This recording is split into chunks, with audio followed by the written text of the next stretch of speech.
এখানে আছে তোমার সয়াবিন আর মটর ডাল ভেজানো, আর 4টে লঙ্কা আছে। এটাকে ভালো করে আমি পেস্ট করে নেব। আর এটার কালারটা ভালো আসার জন্য আমি একটু দিয়ে দেবো কাশ্মীরি রেড চিলি। দেখো একদম টাইট হয়ে এসেছে। এই সময় আমি গ্যাসটাকে বন্ধ করে একটু ঠান্ডা করে নেব, তারপর এটা একটা সুন্দর শেপ দিয়ে নেব। এবার আমি এগুলোকে একটু হালকা হালকা করে ভেজে নেব।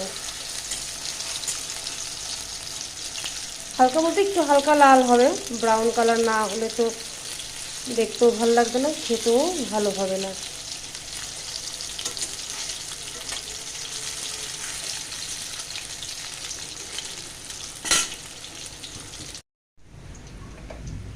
দিয়ে দিলাম গোটা গরম মশলা, তেজপাতা, সাদা জিরে, সম্বারে। তারপরে কিছুটা কুচানো পেঁয়াজও দিয়ে দেবো, আদা রসুন পেস্ট, তারপরে হচ্ছে লঙ্কা, পেঁয়াজ, সাদা জিরে, ধনে পেস্ট দিয়ে দিয়েছি। এবার দিয়ে দেবো হলুদ,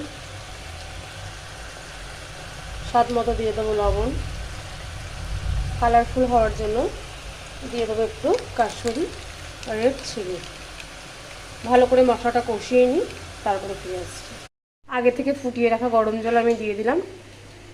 আজকে দুপুরের মেনুতে আছে খিচুড়ি, বেগুন ভাজা, আলু ভাজা, পাঁপড় ভাজা, আর এই যে সেই সোয়া ডোনাট কারি টেস্ট হয়েছে।